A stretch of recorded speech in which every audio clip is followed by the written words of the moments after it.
ከሰሞኑ የአብይ አህመድ ድምጽ መጥፋት መነጋገሪያ መሆኑን ቀጥሏል። የኦህዴድ የመረጃ ምንጮች አብይ አህመድ የምክክር ኮሚሽኑ መዝጊያ ላይ ያልተገኘው ምክክሩ ስለከሸፈ ሆን ብሎ ነው ሲሉ፣ የኤርትራ የመረጃ ምንጮች በበኩላቸው አብይ አህመድ አሁን ያለበትን ሁኔታ የተመለከተ አዲስ መረጃ አውጥተዋል። ትሰሙታላችሁ።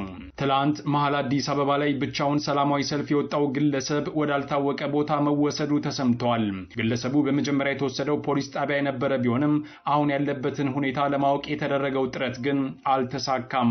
በመቶዎች ከሚቆጠሩ ሰዎች ተቃውሞ ይልቅ የአንድ ግለሰብ ሰላማዊ ሰልፍ ህዝብ ወደ ራሱ እንዲመለስ ትልቅ ግፊት ያደርጋል የሚሉ ታዛቢዎች ግለሰቡ በራሱ ላይ ወስኖ ድርጊቱን መፈጸሙንም አድንቀዋል። ሙሉ መረጃው በሰዓቱ ይቀርባል። በአማራ ክልል የህፃናት አፈሳ ተጧጥፎ መቀጠሉን መሰረት ሚዲያ ዘገበ።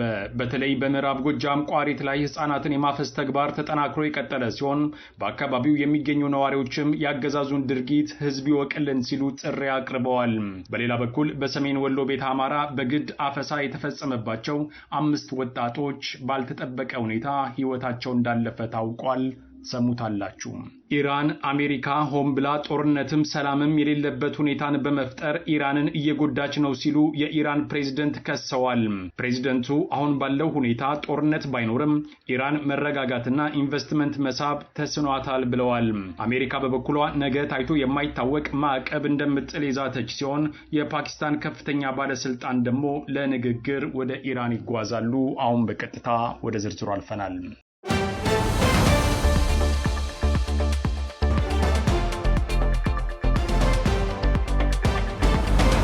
አብይ አህመድ በትላንቱ የምክክር ኮሚሽን ላይ ሳይገኝ የቀረው በህመም ምክንያት ወደ ተባበሩት አረብ ኤሚሬቶች ስለሄደ ነው ሲሉ የኤርትራ የመረጃ ምንጮች ይፋ አድርገዋል። ትላንት በነበረው የምክክር ኮሚሽን ጉባኤ ላይ አብይ አህመድ የግድ መገኘት የነበረበት ቢሆንም ሳይገኝ መቅረቱ በህዝብ ዘንድ ጥርጣሬን መፍጠሩም አልቀረም ተብሏል። የኦህዴድ የቀድሞ ባለስልጣናት በጉዳዩ ዙሪያ በሰጡት አስተያየት ደግሞ አብይ አህመድ በምክክር ኮሚሽኑ የመዝጊያ ስነ ስርዓት ላይ ያልተገኘው የምክክር ኮሚሽኑ ጉዳይ እንዳበቃለ ውጤትም እንደሌለው በመረዳቱ ሆን ብሎ ነው ቢሉም የኤርትራ የመረጃ ምንጮች ግን አብይ አህመድ ድንገት ታሞ ወደ ተባበሩት አረብ ኤሚሬቶች ተጉዟል ብለዋል። ጠቅላይ ሚኒስትሩ የሚሰቃይበት ህመም እንዳለ የሚታወቅ ሲሆን ከዚህ በፊትም በተደጋጋሚ በተባበሩት አረብ ኤሚሬቶች ሕክምና እንደሚከታተል የሚወጡ መረጃዎች አመልክተዋል። በምክክር መዝጊያው ላይ በአካል ባይገኝም እንኳን መልእክት ለማስተላለፍ አለመቻሉም ጥርጣሬው እንዲጨምር አድርጎታል ተብሏል።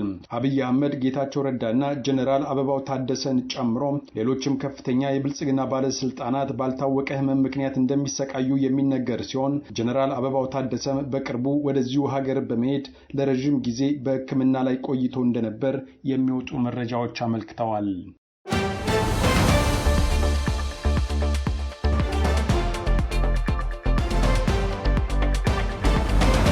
በአዲስ አበባ ትላንት መሃል መገናኛ ላይ አብይ አህመድ ገዳይ ነው፣ አምባገነኑ መሪ ከስልጣን ይውረድ በሚል መልእክት ሰላማዊ ሰልፍ ብቻውን የወጣው ግለሰብ አሁንም መነጋገሪያ ሆኖ ቀጥሏል።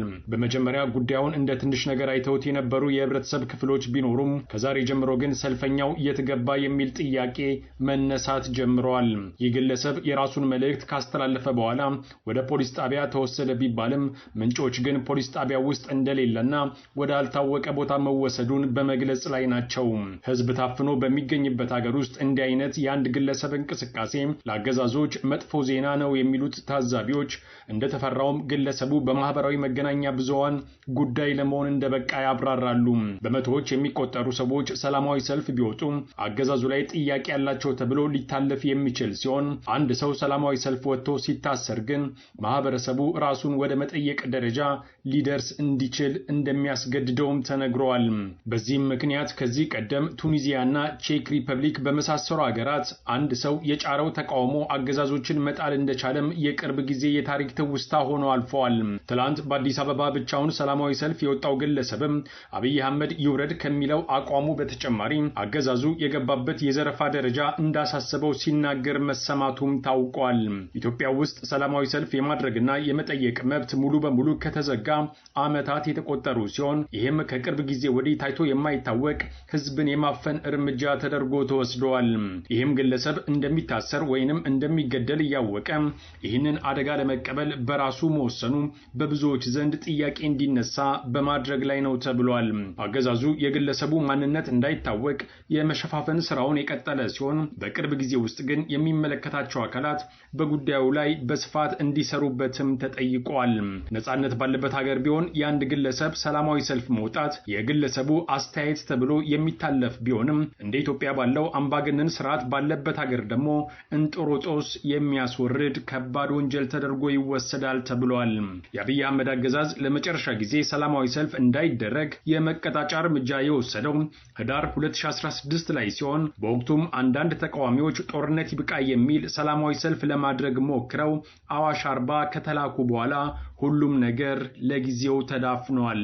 ይህም ቢሆን ግን የታሪክና የፖለቲካ ምሁራን ይህ የተዳፈነው እሳት አንዳች ነፋስ ከገባበት የመያያዙ ጉዳይ አይቀሬ ስለመሆኑ በእርግጠኝነት ይከራከራሉ።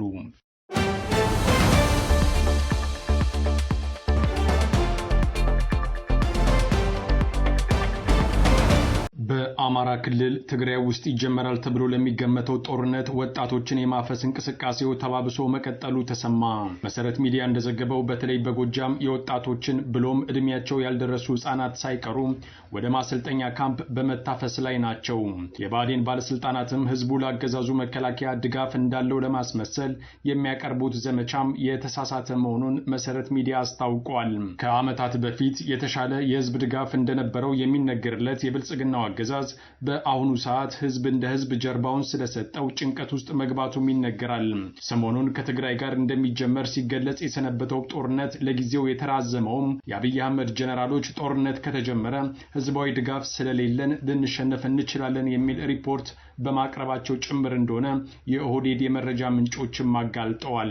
በዚህ የህዝብ ድጋፍ ድርቀት ውስጥ የሚገኘው አገዛዙ በምዕራብ ጎጃም ቋሪት ወረዳ ከየመንገዱ ያገኛቸውን ህጻናት እያፈሰ ወደ ካምፕ ማጋዙ ተሰምተዋል።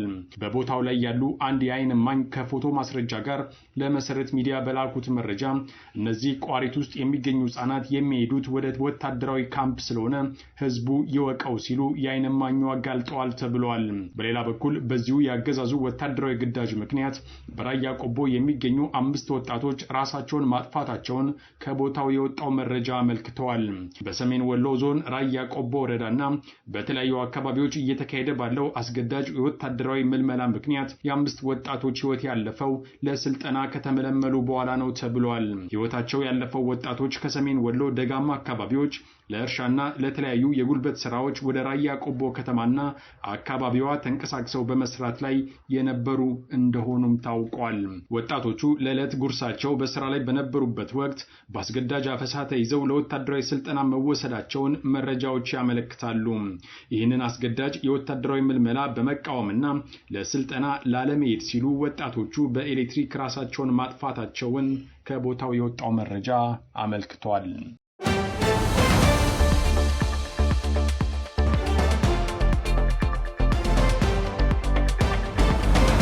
የኢራን ፕሬዝዳንት ማሱድ ፔዜሽኪያን ቴህራን ምንም አይነት ስምምነት የማድረግ ፍላጎት እንደሌላት ገልጸው ጦርነትም ሆነ ሰላም ከሌለበት ሁኔታ መውጣት እንደሚያስፈልግ መናገራቸውን የአገሪቱ የዜና ተቋም ኢርና ዘግበዋል። ፔዜሽኪያን የኢራን ባለስልጣናት ከዚህ ሁኔታ እንዴት መውጣት እንደሚቻልና የኢራንን መርሆችና እሴቶች በሚጠብቅ እንዲሁም ተቃዋሚ ወገኖች ሌላ ጥቃት ለመፈጸም እንዳያስቡ በሚያደርግ መልኩ እንዴት ስምምነት ላይ መድረስ እንደሚቻል በየቀኑ ማለት በሚቻል መልኩ ሲወያዩ ቆይተዋል ብለዋል። ጦርነት ምንም አይነት መፍትሄ እንደማያመጣ የገለጹት ፕሬዝዳንቱ በተመሳሳይም ውጊያው ዳግም ሊያገረሽ ይችላል የሚለው ላይ ለረጅም ጊዜ እርግጠኛ ሳይሆኑ መቆየት በአገሪቱ ኢኮኖሚ ላይ ጫና እያሳደረ መሆኑን ተናግረዋል። ፔዜሽኪያን ግጭት ሊያገረሽ ይችላል የሚል ስጋት እስካለ ድረስ ኢንቨስትመንትን ለመሳብ አስቸጋሪ እንደሚሆን አስጠንቅቀው የአገሪቱ ጥንካሬን በመጠበቅ ሁኔታውን በምክንያታዊነት መፍታት እንደሚያስፈልግ አጽንኦት ሰጥተው ተናግረዋል። ፕሬዝዳንቱ ከዩናይትድ ስቴትስ ጋር በቅርቡ የተደረገውን የመግባቢያ ሰነድ በመደገፍ ሰነዱ እጅ መስጠትን የሚያመለክት ወይም ቴህራን ስምምነት ላይ እንድትደርስ የሚያስገድድ አንቀጽ እንደሌለውም ገልጸዋል። ኢራንና አሜሪካ በሰኔ ወር በፓኪስታንና ኳታር አደራዳሪነት በየካቲት ወር የተጀመረው ጦርነት የሚያስቆምና ወደ መጨረሻው ስምምነት ላይ ለመድረስ ወደሚያስችል ድርድር ይመራል የተባለ የመግባቢያ ሰነድ ተፈራርመው ነበር። የመግባቢያ ስምምነቱ አተገባበር ላይ መግባባት ባለመደረሱ እንዲሁም በሆርሙዝ ወሽመጥ በኩል መርከቦች እንዲያልፉ ማድረግ ባለመቻሉ ንግግሮቹ ተቋርጠዋል። በሌላ በኩል የኢራን የውጭ ጉዳይ ሚኒስቴር ቃል አቀባይ ኢስማኤል ባጋይ የፓኪስታን ጦር አዛዥ አሲም ሙኒር የቀጠናውን ሰላምና ደህንነት ለማስጠበቅ የሚደረገውን ጥረት ለማገዝ ሰኞ ቴህራን እንደሚገቡ አስታውቀዋል። አሜሪካና እስራኤል የካቲት 21 2018 ዓ.ም በኢራን ላይ የጀመሩትን ጦርነት ለማስቆም በሚደረገው ድርድር ውስጥ ፓኪስታን የአሸማጋይነት ሚና እየተጫወተች ትገኛለች ይባላል። ሁለቱ የፓኪስታን መንግስት ምንጮችም የጦር አዛዡ ወደ ቴህራን እንደሚያቀኑ ለሮይተርስ አረጋግጠዋል። የመጀመሪያው ምንጭ ኢራንና ፓኪስታን በቀጥታ ንግግር እያደረጉ መሆኑን አስታውቀዋል። ሁለተኛው ምንጭ በበኩሉ ንግግሩ የአሜሪካው ፕሬዝደንት ጠንከር ያለ ማዕቀብ እንደሚጥሉ የተናገሩትን ጨምሮ ሌሎች በቅርቡ የተከሰቱ ጉዳዮች ላይ እንደሚያተኩር ገልጸዋል። ምንጮች አክለውም ሙኒር ከኢራን መሪዎች ጋር ስለ ሰላም በኢስላማባድ የመግባቢያ ስምምነት፣ በትራምፕ ማስጠንቀቂያ እንዲሁም በፓኪስታን ቱርክ ሳውዲ አረቢያ ስምምነትና በሐውቲዎች ጉዳይ ዙሪያ ይወያያሉ ተብሎ ይጠበቃል።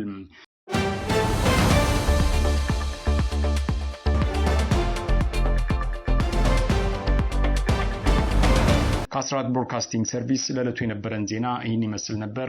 አብራችሁን ስለነበራችሁ ከልብ እናመሰግናለን። በያላችሁበት ሰላም